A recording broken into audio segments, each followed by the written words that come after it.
Shri insight of ടാരോട്ടിലേക്ക് എല്ലാവർക്കും സ്വാഗതം. നമുക്കിന്നൊരു റിലേഷൻഷിപ്പ് റീഡിങ് നോക്കാം. ഇത് ജനറൽ റീഡിംഗ് ആണ്. എല്ലാവർക്കും റെസനേറ്റ് ആവില്ല. റെസനേറ്റ് ആവുന്നവരെടുക്കണം, അല്ലാത്തവർ വിട്ടേക്കുക. അതുപോലെ തന്നെ തേർഡ് പാർട്ടി ഉണ്ട് എന്ന് ബോധ്യമുള്ളവരെ മാത്രം, നിങ്ങൾക്ക് ആദ്യം തന്നെ കാണുമ്പോഴേ എൻ്റെ ക്യാപ്ഷനൊക്കെ കാണുമ്പോൾ മനസ്സിലാവുമല്ലോ, അങ്ങനെയുള്ളവർ കാണുക. അല്ലാത്തവർ വെറുതെ തേർഡ് പാർട്ടി ഉണ്ട് എന്ന് സംശയിച്ചിട്ട് കാണാൻ നിൽക്കരുത്. പിന്നെ മെയിൽ ഓർ ഫീമെയിൽ എല്ലാവർക്കും കാണാം. അതുപോലെ ടൈംലെസ് ആണ്. ചാനൽ എല്ലാവരും സബ്സ്ക്രൈബ് ചെയ്യുന്നുണ്ടാവും. എല്ലാവരും മീൻസ് പുതിയ ആളുകൾ. അതുപോലെ തന്നെ പിന്നെ ലൈക്ക്, കമൻറ്റ്, ഷെയറൊക്കെ ചെയ്യണം. ഹൈപ്പ് ചെയ്യാനും മറക്കരുത് കേട്ടോ. എല്ലാവരും ചെയ്യുന്നുണ്ട്, എന്നാലും ഞാൻ ഒന്നും കൂടി ഓർമ്മിപ്പിക്കുന്നേ ഉള്ളൂ കേട്ടോ. പുതിയ ആളുകളൊക്കെ വരികയാണെങ്കിൽ അവർക്കും കൂടെ മനസ്സിലാകാൻ വേണ്ടിയാണ് ഞാനിത് എപ്പോഴും പറഞ്ഞുകൊണ്ടിരിക്കുന്നത്. ഓക്കെ, ശരി. അപ്പോൾ നമുക്കിന്ന് ഇവിടെ ഫസ്റ്റ് കാർഡ് കിട്ടിയിരിക്കുന്നത് ഒരു ടവർ എന്ന ഒരു എനർജിയാണ് വന്നിരിക്കുന്നത്. വളരെ ഉയരത്തിൽ നിന്നും താഴേക്ക് പതിച്ചിരിക്കുന്നു എന്നാണ്. അപ്പോൾ വളരെ ഉയരത്തിൽ എന്നെന്ന് പറയുമ്പോഴത്തേനും കുറച്ച് നല്ല സമൂഹവുമായിട്ട് നല്ല ഒരു ബന്ധം അല്ലെങ്കിൽ സമൂഹത്തിൽ ഉന്നതമായ ഒരു സ്ഥാനം ഒക്കെ അലങ്കരിച്ചിരുന്ന ഒരു വ്യക്തി പെട്ടെന്നൊരു ചേഞ്ച് വന്നിരിക്കുന്നു എന്നാണ്. സഡൻ ചേഞ്ചാണ് വന്നിരിക്കുന്നത്. കുറച്ച് പ്രശ്നങ്ങളിലൂടെ കടന്നു പോയിരിക്കുന്നു എന്നാണ്. അപ്പോൾ സഡൻ ഇൻസൈറ്റൊക്കെ വന്നിട്ടുണ്ട്. അപ്പോൾ പെട്ടെന്നാണ് ഇത് സംഭവിച്ചിരിക്കുന്നത്. പ്രതീക്ഷിക്കാത്ത ഒന്നാണ്. കാരണം ഇവിടെ ചില ഓപ്ഷൻസുകൾ കാര്യങ്ങളൊക്കെ ഈ വ്യക്തിക്ക് ഉണ്ടായിരുന്നു എന്ന് കാണിക്കുന്നുണ്ട്. ഈ ഓപ്ഷൻസ് എന്നൊക്കെ പറയുമ്പോൾ നമ്മൾ റിലേഷൻഷിപ്പ് മാത്രമല്ല ഓപ്ഷൻസ് വരുന്നത്. അവിടെ നമുക്ക് ഫിനാൻസിൻ്റെ കാര്യത്തിലും കരിയറിൻ്റെ കാര്യത്തിലും ഒക്കെ വരും. നമ്മൾ ഈ ബിസിനസ്സൊക്കെ ചെയ്യുന്ന ആൾക്കാർക്കാണെങ്കിൽ കൂടുതൽ സാധ്യത അതിനുണ്ട്. അപ്പോൾ അത്തരം കാര്യങ്ങളിലൊക്കെ ഈ വ്യക്തി കടന്നു പോയിരിക്കുന്നു എന്ന് കാണിക്കുന്നുണ്ട്. ഓപ്ഷൻസ് അത്ര നല്ല ഒരു കാര്യമല്ല. കാരണം അവിടെ നല്ലതും ചീത്തയും ഒക്കെ ഉണ്ട്. പക്ഷേ നമ്മളത് മനസ്സിലാക്കി അത് മുൻപോട്ട് കൊണ്ടുപോകുന്നവർക്ക് വിഷമം ഉണ്ടാവില്ല എന്ന് പറയാം. അല്ലാത്തവർക്ക് അത് ബുദ്ധിമുട്ട് വരും. കാരണം ഒരു ഇല്യൂഷൻ്റെ അവസ്ഥയിലാണത്. മായികമായ ഒരു അവസ്ഥ.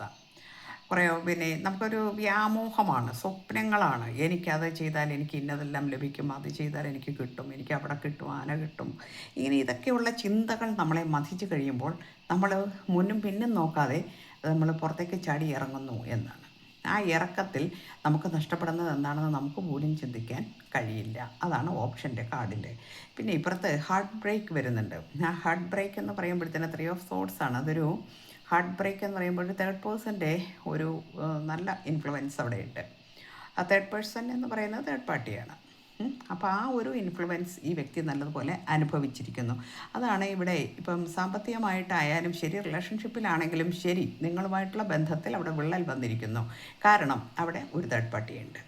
അത് ഈ വ്യക്തിയെ വളരെ മാനസികമായി പീഡിപ്പിച്ചിരിക്കുന്നു. എന്ന് വെച്ചാൽ ഒന്ന് സംസാരിക്കാനോ ഒന്ന് തുറന്ന് നിങ്ങളോട് എന്തെങ്കിലും ഒരു കാര്യം പറയുവാൻ പോലും ഈ വ്യക്തിക്ക് കഴിയാതെ ആയിരിക്കുന്നു. പറയണം എന്ന് ആഗ്രഹമുണ്ട്, എല്ലാ കാര്യങ്ങളും തുറന്ന് പറയണം, ഇതെല്ലാം അവസാനിപ്പിക്കണം, എനിക്കെല്ലാം നിങ്ങളോട് തുറന്ന് പറയണം, എനിക്കിനി വേറെ ഒളിച്ചു വെക്കേണ്ട കാര്യമില്ല എന്നൊക്കെ തോന്നും.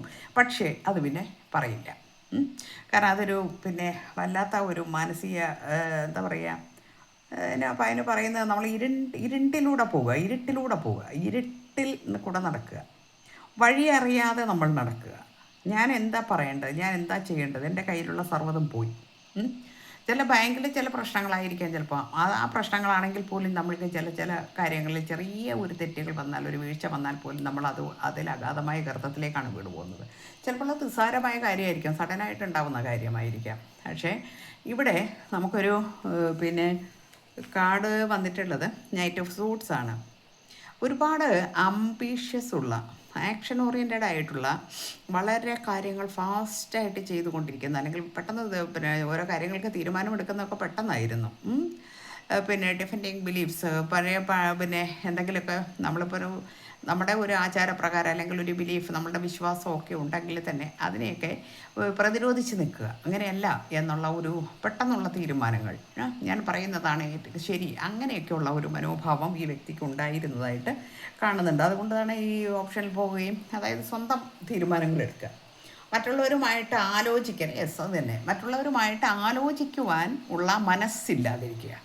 കാരണം ഞാൻ എന്ത് പറയുന്നോ അത് നടക്കും, അല്ലെങ്കിൽ അത് നടന്നിരിക്കും, ഞാൻ പറയുന്നത് നടന്നിരിക്കണം. ഒരുതരം ബൂർഷ്വായ ഏർപ്പാട്, മനസ്സിലായോ?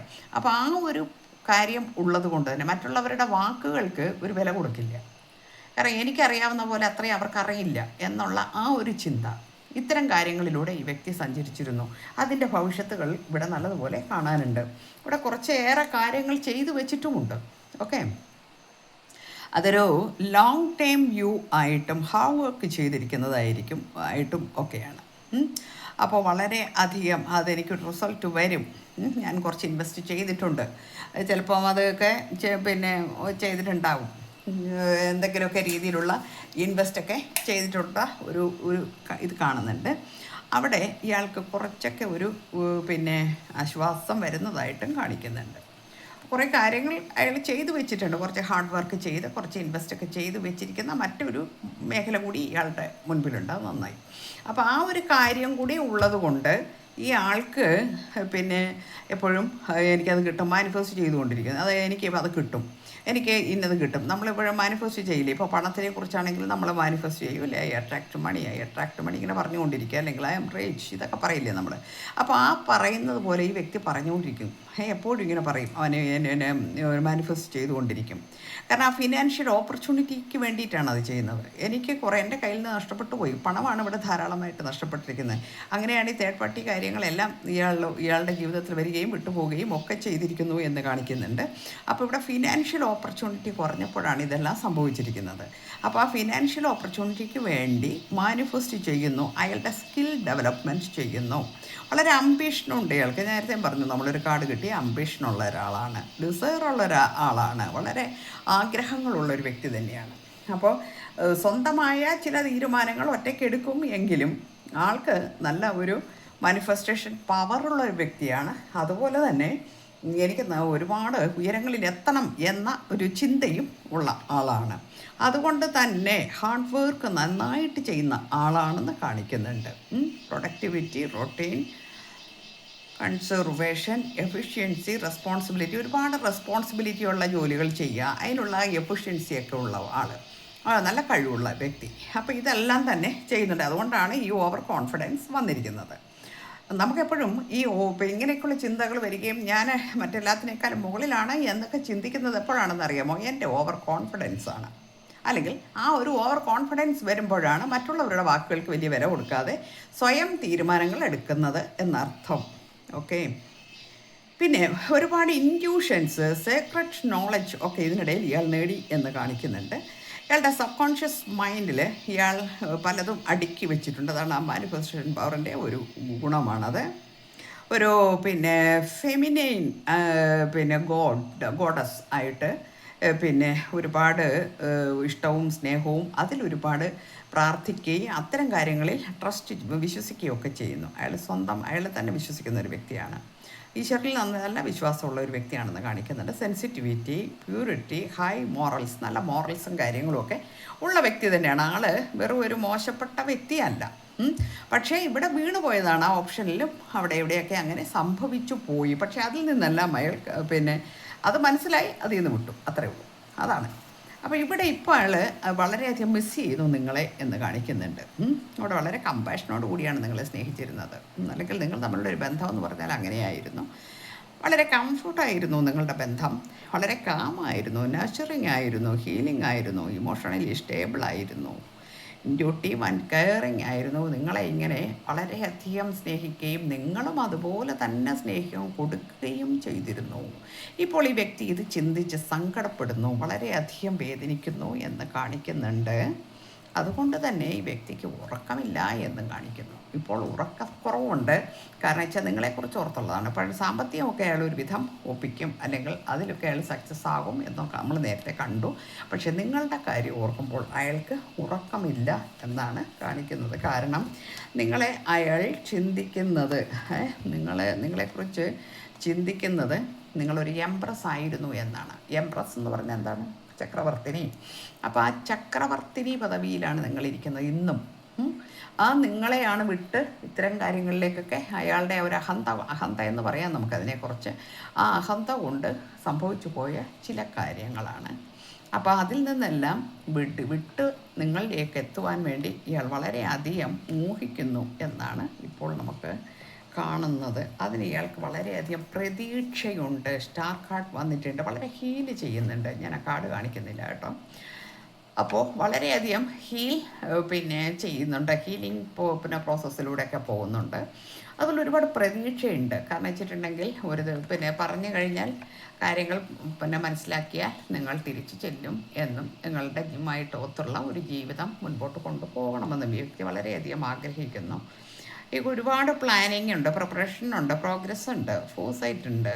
ഓക്കെ, വളരെ അധികം ഓപ്പർച്യൂണിറ്റീസ് പിന്നെയും പിന്നെയും കാരണം എവിടെയൊക്കെ കിട്ടുമോ അതെല്ലാം നോക്കുകയുള്ളു. അതായത് ഇപ്പം നമുക്ക് പിന്നെ എബ്രോഡ് പോകണം എന്ന് ആഗ്രഹിക്കുക, അതിലെ സക്സസ് ആകും എന്ന് ഉറച്ചു വിശ്വസിക്കുക, എനിക്ക് പോകണം, എനിക്ക് രക്ഷപ്പെടണം, എനിക്കിങ്ങനെ പോരാ, അങ്ങനെയൊക്കെയുള്ള നല്ല ചിന്തകളും ആ കൂട്ടത്തിലുണ്ട്. ഡെത്ത് വന്നിട്ടുണ്ട്. ഡെത്ത് കാർഡ് എന്ന് പറയുമ്പോൾ എൻഡിങ്സ് ആണ്. അപ്പോൾ ഇതുവരെയുള്ള ഇയാളുടെ ഈ ട്രോമ അല്ലെങ്കിൽ അതേമാതിരിയുള്ള ചില വിഷമങ്ങൾ, പിരിമുറുക്കങ്ങൾ എല്ലാം മാറാൻ പോകുന്നു. ഒരു ന്യൂ ബിഗിനിങ്, അതിന് ചേഞ്ച്, ട്രാൻസ്ഫോർമേഷനൊക്കെ വരാൻ പോകുന്നു. അപ്പോൾ സൈക്കിൾ എൻഡാകാൻ പോകുന്നു. അതായത് ഇതുവരെ അനുഭവിച്ച ഈ സൈക്കിളിൽ നിന്ന് അയാൾ പുറത്ത് കിടക്കാൻ പോകുന്നു എന്നർത്ഥം. അതായത് നിങ്ങളുമായിട്ടുള്ള ഒരു ജീവിതമായിരിക്കണം അതിന് നിദാനം എന്ന് ഞാൻ വിശ്വസിക്കുന്നു. ഇവിടെ നൈറ്റ് ഓഫ് കപ്സ് വന്നിട്ടുണ്ട്. റൊമാൻറ്റിക്കാണ്, വളരെ നിങ്ങളോട് ഭയങ്കര റൊമാൻറ്റിക്കാണ്. അപ്പോൾ ചാമാണ്, ഇമാജിനേഷനാണ്, വളരെ എന്താ പറയുക, ഒരു വളരെ ഷൈൻ ചെയ്യുന്ന ഒരാളാണ്. ഷൈൻ ചെയ്യുക എന്ന് പറഞ്ഞാൽ പിന്നെ നിങ്ങളുമായിട്ടുള്ള ബന്ധത്തെക്കുറിച്ച് ഓർക്കുമ്പോൾ തന്നെ അയാൾ വളരെയധികം ത്രില്ലഡാണ്. Following the heart prince, charming proposals കാര്യങ്ങൾ. അപ്പം സിംഗിളാണെങ്കിൽ പ്രൊപ്പോസൽസ് കാര്യങ്ങളൊക്കെ ആയിട്ട് വരുന്നുണ്ട്. പ്രൊപ്പോസൽ ആയിട്ട് വരാൻ വേണ്ടിയിട്ട് അവർ ആഗ്രഹിക്കുന്നുണ്ട് സിംഗിളാണെങ്കിൽ. മാരീഡ് ആണെങ്കിൽ നിങ്ങളിലേക്ക് തിരിച്ചു വരാൻ ആഗ്രഹിക്കുന്നു. എക്സ്ട്രാ മാരിറ്റൽ ആണെങ്കിൽ അതിനനുസരിച്ച് നിങ്ങളെടുത്തോളണം. അതിനെക്കുറിച്ച് എനിക്ക് അറിയില്ല. അവസാനത്തെ കാർഡ് വന്നിരിക്കുന്നത് നമുക്ക് 10 ഓഫ് പെൻറ്റക്കിൾസ് ആണ്. ഇവിടെ നമുക്ക് ഗൈഡൻസ് ആണ് വന്നിരിക്കുന്നത്. ഇത് ഗൈഡൻസ് എന്ന് പറഞ്ഞാൽ നിങ്ങൾക്ക് wealth, financial security, family, long time success, പിന്നെ കോൺട്രിബ്യൂഷൻ. അപ്പം നമുക്ക് ഈ കാർഡ് വന്നിരിക്കുന്നത്, ഈ കാർഡെന്ന് പറഞ്ഞാൽ ഫാമിലി കാർഡ് കൂടിയാണ്. അതായത് വളരെ പ്രോസ്പെരിറ്റി, അബൻഡൻസ് ഇതൊക്കെ കൊണ്ടുതരുന്ന കാർഡാണ് നമുക്ക്. അപ്പോൾ ഇതെല്ലാം തന്നെ നിങ്ങളുടെ ലൈഫിലേക്ക് വരുമെന്നാണ് കാണിക്കുന്നത്. ഇവിടെ എന്തെല്ലാം നടന്നിട്ടുണ്ടെങ്കിലും അവിടെ എന്തെല്ലാം സംഭവിച്ചു പോയി എങ്കിലും മനുഷ്യനാണ്, ഇതെല്ലാം സംഭവിക്കും എന്ന് നമുക്ക് പറയാം. അപ്പോൾ അതൊക്കെ സംഭവിച്ചിട്ടുണ്ടെങ്കിലും ശരി, നിലവിൽ ഇപ്പോൾ ഈ രീതിയിലാണ് എനർജി കാണുന്നത്. അപ്പോൾ ഇതൊക്കെ എത്ര പേർക്ക് റെസനേറ്റ് ആവും എന്നെനിക്കറിയില്ല. റെസനേറ്റ് ആവുന്നവരെടുക്കും എന്ന് ഞാൻ പറയും. എപ്പോഴും ജനറൽ റീഡിംഗ് ആണ്. പേഴ്സണൽ റീഡിംഗ് ആവശ്യമുള്ളവർ വരിക. പേഴ്സണൽ റീഡിംഗ് വാട്സപ്പിൽ വരണം, വന്നാൽ നമുക്ക് സംസാരിക്കാം. ഓക്കെ, എല്ലാവർക്കും നല്ലത് വരട്ടെ. Thank you universe.